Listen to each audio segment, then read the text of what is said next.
The problem is we don't know the history of Islam. We don't know the answer to this question. This is the world of Islam. How did it happen? You can ask very intelligent people, and they will not be able to give you the answer to this question. How did North Africa go from being European and Christian to becoming Arab and Muslim? How did that happen? And is that an important question? How did the Middle East go from being Christian to Muslim? And is that an important question? I think it's an overwhelmingly important question. All right. Now, to understand how that Islamic world came about, we're going to have to go about and see how Islam entered our world.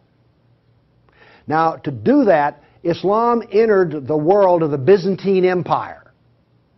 We know that in the Sirah, Muhammad's life, his last days were spent killing Christians and subjugating them. After he died, that process continued. So, let's describe the world that Islam invaded. Now, we're told that the Roman Empire collapsed when the German barbarians invaded Rome. Y'all heard that story? Well, that's false. That is not true. It is wrong.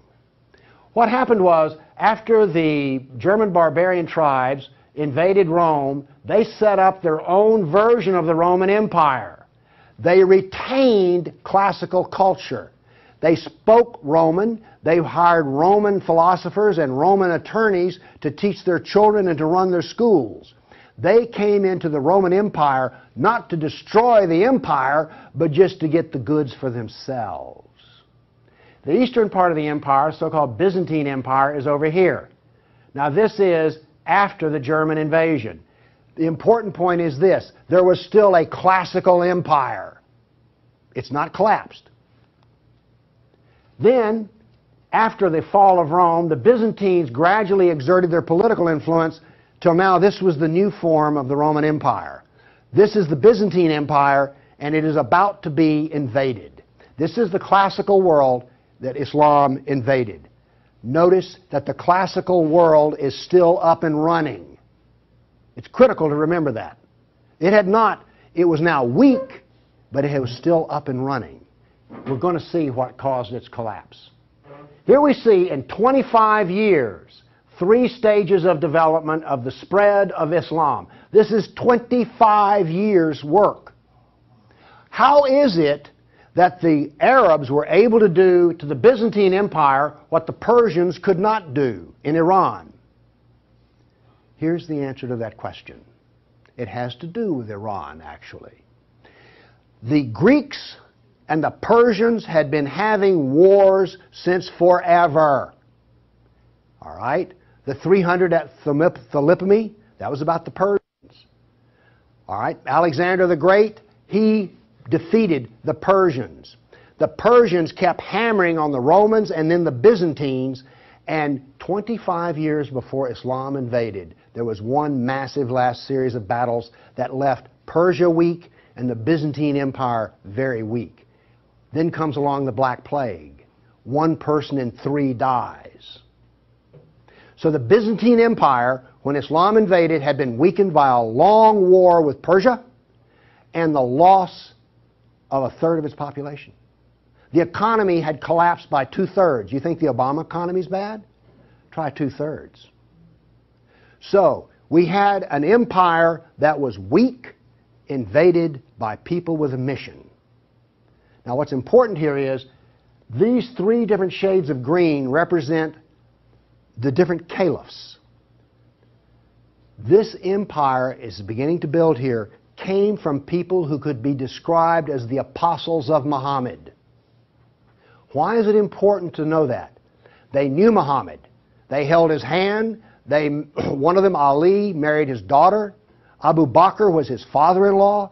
These people are not just brothers in the religious sense, they're brothers in the family sense. They knew Muhammad like I know my wife. And what did they do? Did they go out preaching the Quran? No, they didn't. They picked up their swords, got on their camels and horses, and went out whacking Christians.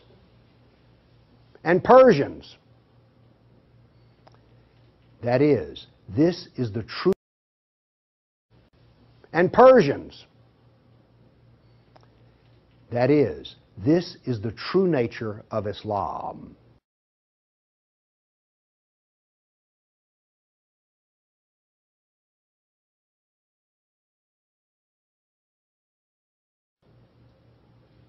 Here you see it. This is the fruit on the tree. Massive destruction. Now notice something else that's happened here. Egypt is the breadbasket of the Mediterranean. Syria, the heart of the intellectual world of the classical empire. In 25 years, the classical civilization lost its ability to feed itself and lost its biggest brain trust. This destroys classical Christianity. Christianity that we have today is a bloody stump of the original Christianity. Why? This destroyed the heart of it, transformed it. The first stage of the annihilation of classical empire, gone. The heart of it's gone. Okay. A century later, notice over here in Spain, 750 AD, Spain is already Muslim. This is rapid fire conquest. This is going to become very important because this happened as it were in the life of a nation overnight. This brutal assault is the key as to why we fear Islam. Now then, you're next going to see history that you've not heard before. I'm not a historian, but I am a scientist. And I can reason from data. I knew, once I read the story of Muhammad, that I had been fed a pack of lies about what caused the Dark Ages. Roman barbarians didn't cause the Dark Ages. First off, why would these barbarians were Germans? These are the same people who made Germany. You're telling me they were too stupid to learn how to do Roman law and stuff? Of course not. They were very intelligent people. They didn't cause the collapse. But that's the classical theory. If you go to Vanderbilt, that's what they'll teach you. Here we go with the data. There has recently been a lot of classical ancient works that have been translated and put into a database format so they can be accessed. There's been massive archaeological research under the ocean and at the edge of the Mediterranean. From this archaeological research, we're able to track history and economies. All right? That figure I gave you about how the economy collapsed, that came from the study of sunken vessels. Because if you're not buying much, you know, if 1 in 10, let's say 1 in 10 ships is sunk. That figure's not that high, but whatever. If you see a lot of sunken ships, there was a lot of ships sailing around. When they go down, the economy goes down. So from this data, we know a lot. And this, in particular, the database of ancient documents, gives us 548 battles that Islam fought against the classical world. This is all new information. I've talked with people who consider themselves history buffs, and they go, well, let's see, battles of Islam against Europe. Let's see, we've got the invasion, we got Tours, we got the invasion of Gibraltar, we've got Lepanto, Gates of Vienna, collapse of... Okay, that's 5. You talk to a historian, and those are the 5 battles they can scratch up. And I remind you, you can have all of these slides if you just send me an email for it. Okay, what does this new data show us? It shows us this. See the white spots? They're brand new battles. They're going to change to red. These are new. Every time, I want to show you this all over again, every tick is 20 years. The new battles for that 20-year period come up in white, then they fade to red to show you the history. So white's what's happening right now, red has happened. Let's see how these 548 battles act out over. We're going to watch, in 70 seconds, we're going to watch 1,200 years of conquest. Look how fast this is happening. Bam! Here comes You didn't know France was hammered that hard, did you? You heard of Tours. Watch what's happening in Spain and the islands. Now, many of these raids or battles, if they're at the coastline, are slave raids. The slaving that took place in here was extensive and went on and on. All of this work is also happening now then. We're now into the golden age of Baghdad. This is the punishment that's being handed out to Christians everywhere. In Spain, after one battle, there were knights' heads were cut off and they made a pile so high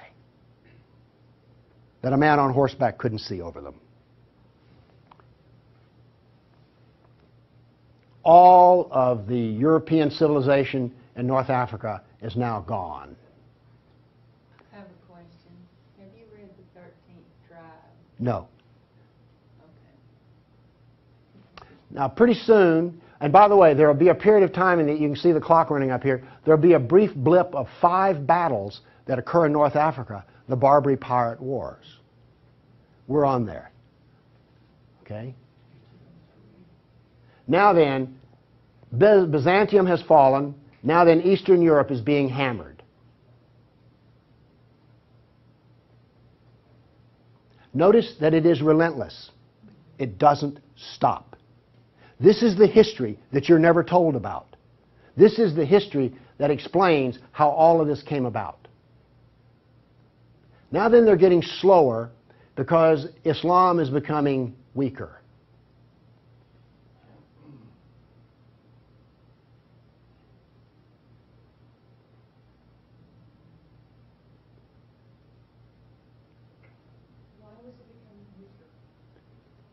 Corruption. All empires collapse from the inside ultimately. Okay. I say that what caused the collapse of classical civilization was not the invading German barbarian tribes. I say that classical civilization was destroyed by Islam.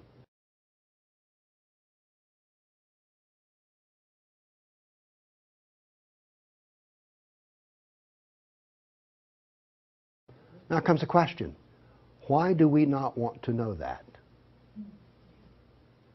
We're going to answer that question. All right, now I want to give you the headlines. With all those little dots, basically what I've showed you is just quantity. Okay? Relentless, but quantity. Now I'm going to give, we gave you 1,200 years of battles in like 70 seconds. Now we're going to go through in about 4 minutes. I'm going to give you the headlines from each century so you will know the emotional tone of what is happening. All right, 7th century. Muhammad sent Khalid out, the sword of Allah, to the Jazima tribe to offer Islam. They refused. He annihilated every one of them. At the Battle of Oasis in Iraq, for 2 days he spent out rounding up the losers, put them in a dry stream bed and cut off heads until the stream ran with blood. He then took the captain of the Zoroastrian Persian tribe.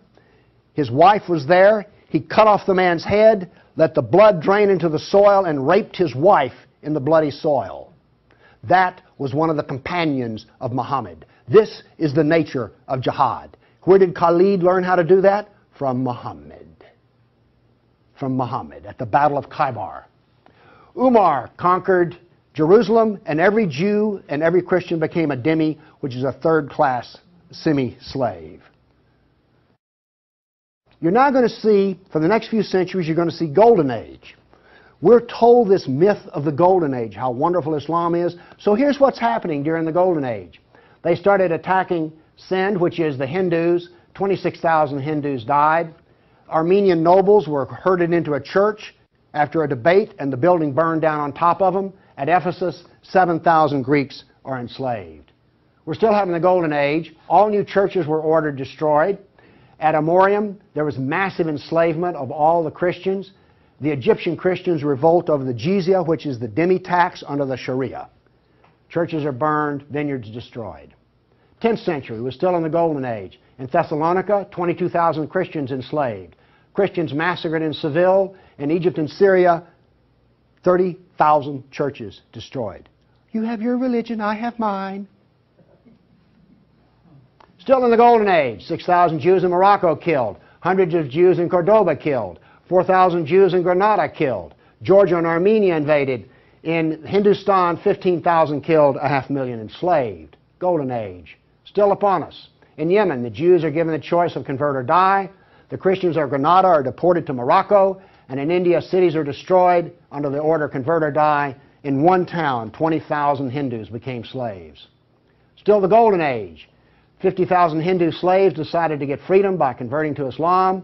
A new 20-year campaign created 400,000 new Muslims out of Hindus. Buddhist monks butchered, nuns raped. In Damascus and Safed, mass murder of Christians.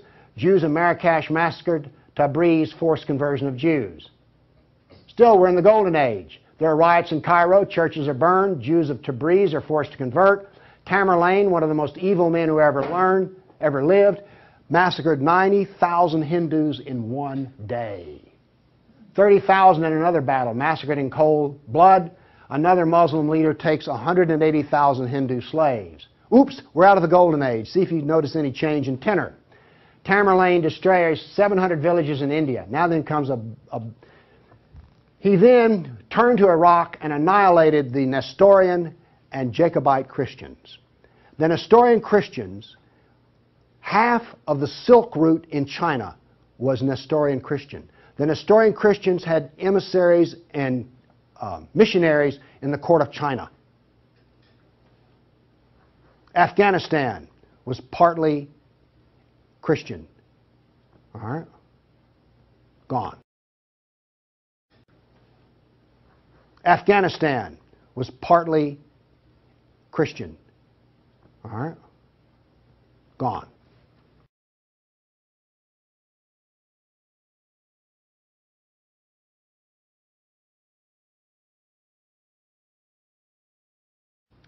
This is part of the destruction of the church that no one knows about. 700 years of attack, they finally destroy Constantinople. 16th century, the son of Tamerlane destroys temples, forced conversions. Two of his generals built 2 towers of human heads. Once again, you couldn't see over them. And then noble women, Hindu women, started the practice of sati, which was mass suicide in order not to be sex slaves inside of the Sultan's harem. 17th century, Jews of Yemen and Persia forced to convert, forced conversions of Greeks. The Zoroastrians are persecuted in Persia, and over 500,000 killed Hindus. 18th century, more Zoroastrian persecution, Jews of Jeddah expelled, Jews of Morocco massacred, Hindu persecution continues. 19th century, more forced conversion of Jews, Jews of Baghdad massacred. Oops, 250,000 Armenian Christians slaughtered in Turkey. Now then, in Persia, the Zoroastrians are completely annihilated. 20th century, over 1 million Armenian Christians killed. 1 million.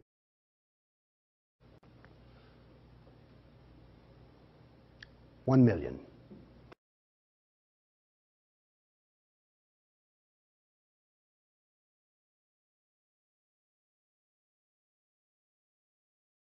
So you now not only know the number of battles, you now see the tenor of what's going on. You now know quality and quantity. Do you get the drift on how bad this was?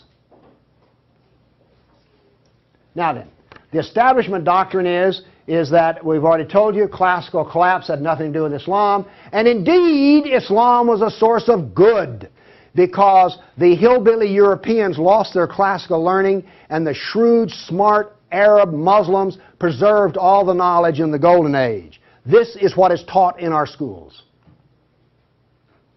I maintain that it was annihilated by Islam.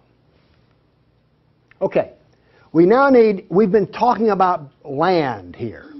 I now want to talk about water, because classical civilization was based upon the Mediterranean Sea. Egypt was part of the Mediterranean world. It was not part of the African world, okay? Because to go from Alexandria, Egypt to Nigeria was a lifetime. But you could get on a ship and be there in 10 days. Does this make sense? It was cheap transportation. You could haul a ton of grain from Egypt to Rome as much as it cost 75 miles by ox cart. This is important. I'm going to be driving back on the interstate after I finish talking here. I do not expect to be attacked or shot at on the way. I presume that the interstate is safe travel. It used to be that way under the Roman peace. That ended. The importance of naval work, as many as 500 boats could be in the harbor of Constantinople. The collapse of the freedom of sea. Let me show you something. Now we know this from history, the data. Rome used to communicate with France by boat. After Islam, they went overland through the Alps. Why did they do that? There was no longer freedom of the sea. Here's interesting. The Black Plague was a known problem in the Mediterranean. It used to take 4 months to get from here to Constantinople because there was sea trade back and forth. Well, that was eliminated. So now then, when there was an outbreak of the Black Plague, it went from harbor to harbor, all around here, and it took 4 years to get to here. Do you see the point I'm making? There was that little freedom of trade. As a merchant striking out to do business, you could wind up with your ship gone, your goods gone, and you're in chains, enslaved. By the way, this cuts down a lot on commerce. A brag. The Christians couldn't float a plank on the inland sea. What did this do? It isolated Europe and impoverished Europe. So, you know the business of the Barbary pirates? You know the business of the Somali pirates? Same. It is Sunnah. It is Sunnah, the way of Muhammad. There's a famous hadith which is repeated endlessly, in which Muhammad awakes in a dream and he sees his jihadists sailing the inland sea. Islam always practices, where possible, economic warfare. Muhammad attacked caravans. What was attacked in New York? Ooh, Trade Center. This, economic warfare. I am an admirer of Islamic civilizational war methods. They're superior to everyone else's thinking in war. They use everything for war. Everything, including the womb. This was an economic jihad. There were three, you've heard of the Dark Ages? Well, there were 3 Dark Ages. One in Europe, one in Turkey, one in North Africa. You weren't told that, were you? Wonder why. Here we see some ruins. What's the importance of these ruins? Well, they're up and standing. What happened to all the ruins in Rome? Well, the people who were still living there used them as quarries. They harvested them. The Colosseum remained simply because it was so big. What does this tell us here? If all this stone is still stacked up, there were no people. The invasion of North Africa was so brutal and so fast that it actually left in the harbor a layer of silt. Here's how that happened. North Africa used to be farmland, irrigated farmland. The Romans, clever men that they were, put along the roads in North Africa olive trees for shade and for keeping the road fixed for free. Because what would happen is you would bid on buying a lease on a stretch of Roman road in North Africa. You maintain the olive trees and the road, and you got to keep the olives. So the Romans got money from selling the lease, and then they got the road fixed for free, and somebody has a business making money. Is this clever or what? That all ended because the invading Arabs were not farmers, they were herdsmen. The people there were Christian, and so therefore, when the average Arab family would own 50 goats. They put their goats out into the fields of Christians, and the Christians as dhimmis had no right to protest. Between death and the erosion of the crops, there was this produced a layer of silt in the harbors. So that's how brutal, hard, and fast came about this collapse of economy in North Africa. What was left for a European economy? Furs, lumber, swords, and slaves. We're now really getting to one of the points where we don't want to know this history. Anybody here all real proud about how some of your ancestors were taken off a coast in Italy and then put into a harem in North Africa? And now you have children from that who are distant relations? You see, you may have distant relations in the Arab world you don't know about, because 1 million Christians were sold into slavery. And by the way, the Venetians helped to do that. And another embarrassing piece of news is this. The Jews were very big in the trans-Mediterranean slave trade. Nobody comes out of this looking good. No one looks good.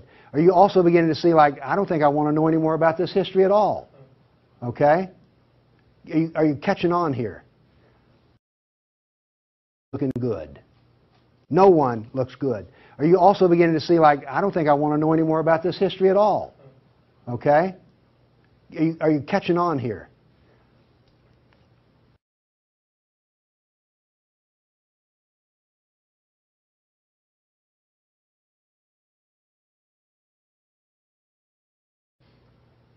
All right. Now, the other thing we're told that's so bad about Christianity and so pitiful about those poor Muslims are the Crusades. Who's ever heard this? Well, the Crusades, oh, that's so embarrassing. Gosh, you know, we got out of Europe, we went over there and invaded the Arab lands, and then we killed them and hurt them, and like, oh, I've heard preachers wallow in pity about how drastically bad the Crusades were. All right. First off, Islam, remember, destroyed 30,000 churches. The Jews and Christians were dhimmis. There was infinite number of brutality against Christians. Christians were fleeing the Middle East, and the Byzantine emperor appealed to the Pope, help us, please. Now, this was a big thing to do, because the Byzantine emperor and the Pope did not get along at all. But these were desperate people. And what did the Pope look out and see? This is the world that he saw in 1100, the time of the First Crusade. Well, let's see. This much of Spain is Muslim, and we're getting our behind kicked on a regular basis. Oh, well, this Christianity's gone. Oops, this Christianity's gone. And look at all the battles in the non-Christian, in the areas that are still Christian. Do you see the geopolitical problem that the Pope was facing here? This was not just some, you know, we'll saddle up, get on our horses, and go steal from them Arabs, which is what you're told. This is the political picture. But now then, let's do this. Let's look at a battle map for the Crusades. Let's be fair. I showed you the jihad map. Now here comes the Crusade battle map.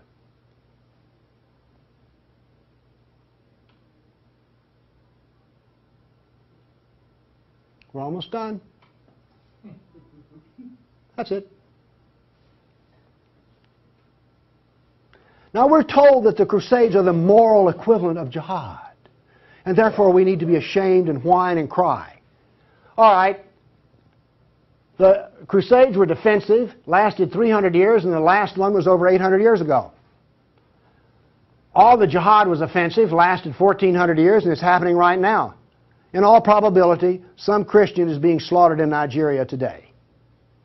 Now, is this moral equivalence?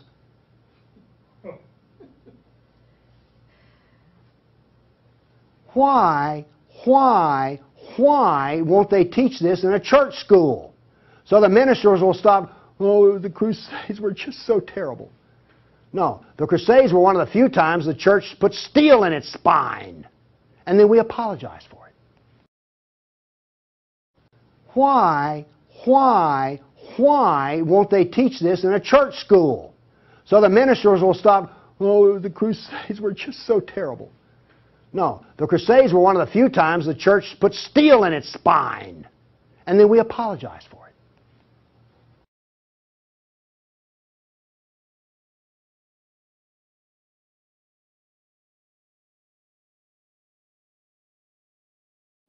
Now then, let's go to the great benefits of Islam. We're told about two different golden ages. We're told about Andalus, the wonderful empire in Spain. in which there was multicultural peace, and Jew and Christian and Muslim all lived together in a golden age in Europe. You ever heard that? Well, here we go. This is the battle map of the Golden Age in Andalus. Now, while all this is going on, orders for slaves are being filled. The first slave order out of Spain was the Caliph ordered up 3,000 blonde virgins. They were shipped out of Spain. Battles are going on in which Christian knights die. But notice something here. The Christians won't quit fighting.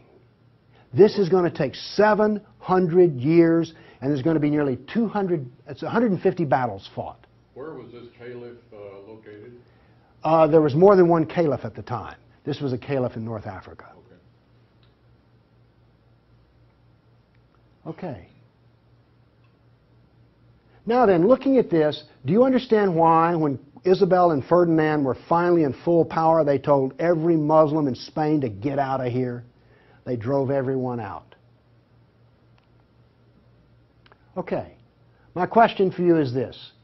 Was Andalus a multicultural golden age or a reign of terror? I claim it was a reign of terror, and it was not a golden age at all. And yes, there were a few people who had it good. The elites had it good. There were some rich Jews and rich Christians that had it good.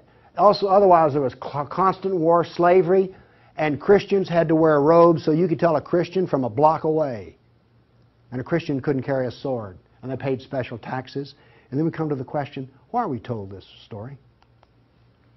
Now we have the Baghdad Golden Age. Here we go. This is all the battles that are fought during the period of the Golden Age in Baghdad. Now, not only are they as busy as they can be killing Christians, but they're also busy establishing the Sharia doctrine. They're also busy establishing the Hadith doctrine. And they're also busy in doing things like slave trading. You know all those exotic photo pictures you've seen of the harem? They're sort of pre-Playboy sexy, beautiful women in gauzy outfits. All of those women were Christians. Less romantic sounding, isn't it? The other thing that's happening in Baghdad is this. A new philosophy is being generated in which there is no cause and no effect. This turns out to paralyze the mind. Okay, those were all the battles that were fought during the mythical Golden Age. Okay. During the Golden Age, Christians and Jews were dhimmis, Christians were sex slaves. Here's one that gets me. During this Baghdad Golden Age, they evolved a philosophy in which there were no laws of nature and there was no cause and effect. I'm a scientist. We work off of two laws, the law of contradiction, does the data contradict the data, and the law of cause and effect. I've just explained to you why, out of their Golden Age, why you don't find Muslims getting Nobel Prizes in science. You cannot be a scientist and not believe in cause and effect. You just can't. Won't work. Now then, the Christians did all of the vaunted translation of the Golden Age text, and get this. We're told that this was such a great peak of learning, they destroyed 90% of the books. And we're told that the remaining 10% they preserved is like, oh, this was the Golden Age. Oh, we live in eternal gratitude to the Muslims. If they had come along, we'd have had 100% of them. Presented with a library in India, the largest library in the world was a Buddhist library in Nalanda. They came to him and reported the existence after they had conquered, and they said, what shall we do with the library? The order from the general was this. If it contains any information that is in the Quran, we already have it, burn it. And if it contains any information that is not in the Quran, it is false, burn it. The same was done with most all of the libraries. And why are we told this was some wonderful golden age that preserved knowledge for us? Ottoman Empire, 1683. The reason I have this up here, Islam in Europe. That's the world today. I've now explained to you how this world came about. It came about through relentless, brutal persecution of everyone who was not a Muslim. Now then, let's change to modern times. All of that work stops in 1922. This works off a database of 19,000 jihad attacks since 9/11. There are things like this. I know the date, the country, the city, how many are killed, how many injured, and a description. Now, when you present a guy like me with 19,000 pieces of data, I start asking questions. How do we make this make sense? So let's make it make sense. By the way, you did hear all about these 19,000 attacks in the Tennessean and the local newspaper, didn't you? You did hear about this. It was on the nightly news. We heard about Fort Hood. Oh, the workplace incident. Oh, yeah, I got that. All right. Anyway, moving along here. This, by the way, is where all these took place. I think that's interesting. And you'll notice something. This is the Islamic world, and it all centers around it. But notice how much is happening in Europe. Okay. I take the data and I parse it and I divide it. I use Islamic doctrine to analyze this data. What does Islam insist on? Well, in my first lecture, I told you they're fixated on the kafir, right? So I use the kafir to analyze this data from an Islamic standpoint. See, I'm the ultimate multiculturalist. No, really. I'm the only person you've ever met who analyzes Islam on the basis of Islam. No, really. I'm the only person you've ever met who analyzes Islam on the basis of Islam.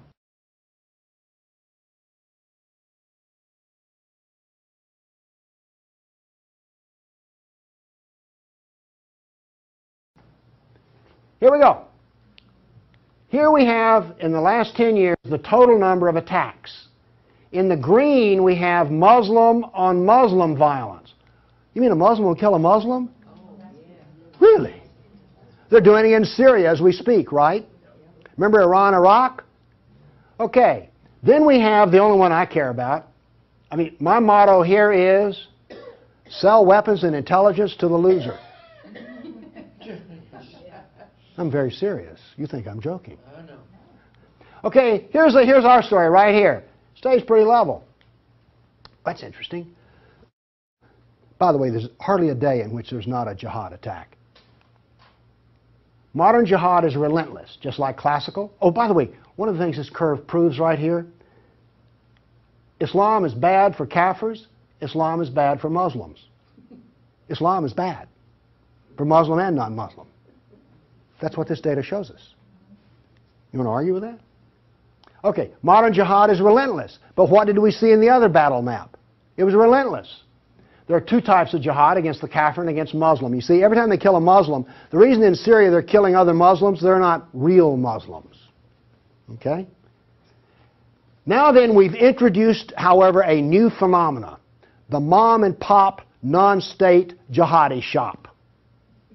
Okay? All of those battles up to 1922 were out of the caliph. Okay?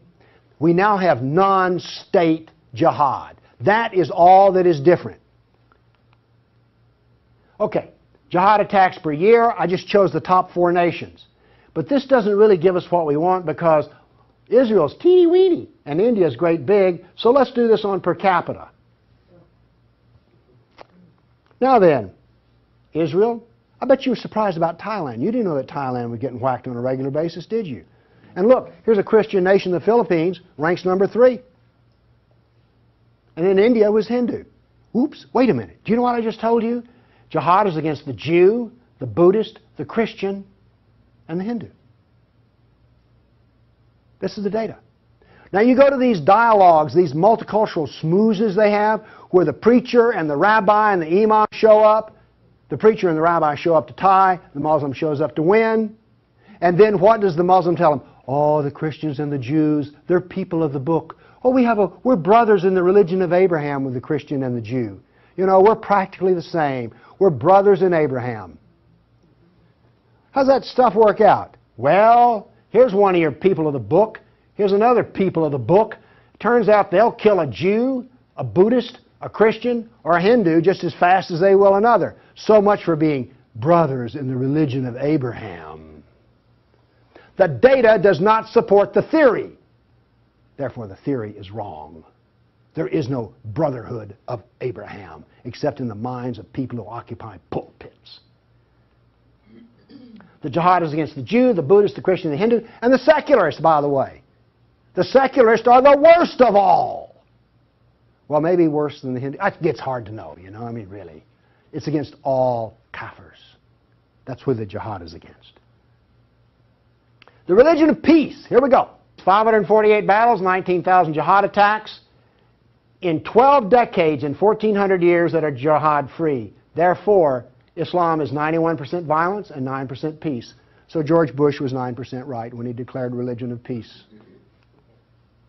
Constant violence is why? There's a doctrine. The doctrine of jihad is found in the Sirah, the Quran, and the Hadith. We've already been over this. They don't like kafirs. We have a whole doctrine of jihad within the text. Islam was only successful through jihad. Therefore, we have a doctrine which produces jihad, and it produces this effect of the collapse of civilizations. Here you go. Tears of jihad. 270 million dead over 1,400 years. Read them and weep. Read them and weep. The doctrine drives history. History shows the true nature of political Islam. Political Islam is the enemy of all Kafir nations. There's an intellectual history. In 1,400 years, I've read a lot of old documents. They never talk about the Muslim. They talk about the Arab, the Turk, the Moor, Al-Qaeda, Asian. And it's always been by specialists. And today, all the established specialists are apologists for Islam. Why was the Quran code not cracked recently? How come we don't teach Muhammad? And why is the Golden Age propaganda taught? Why do we remain ignorant and keep suffering? I maintain there's a reason for this. I maintain that this constant brutality over the centuries has produced in the Western mind the equivalent of the abused dog, the beaten wife, and the raped child. We do not think correctly. Everybody's seen the beaten dog that when you approach it? That is the Western mind. We deny the attacks. How much jihad is ever reported? The churches will not even admit that a Christian suffers anywhere. Fear. Muhammad used fear. Any public critic of Islam has a certain fear element there. Guilt. Oh, we haven't treated Islam right. If we treated him better, everything would be good. We don't teach the history. We humiliated. Who here is going to go home and brag about how your ancestors were slaves, how your history was annihilated, and that all we teach is the lie of the Golden Age? Have you not noticed since 9/11 how bitter and angry politics has gotten? The reason is we're not allowed to get angry at the enemy, so we get cranky with each other. We're powerless. Anybody want to debate about this? The abuser. Muslims will not admit they sold a single slave or ever killed a person. They're arrogant and self-confident. Islam is perfect. Word Islam means submit. They expect submission out of us, and they get it. Islam is the victim. After 9/11, I heard this. The real victims of 9/11 were the Muslims. You've heard that anywhere?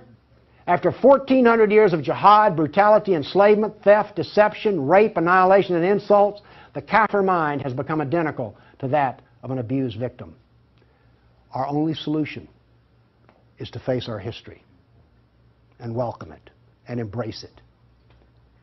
This is exactly the way we will heal our nation, is the way we heal a person who's been brutalized. You have to go back to the original event. And this is why we are afraid. Thank you.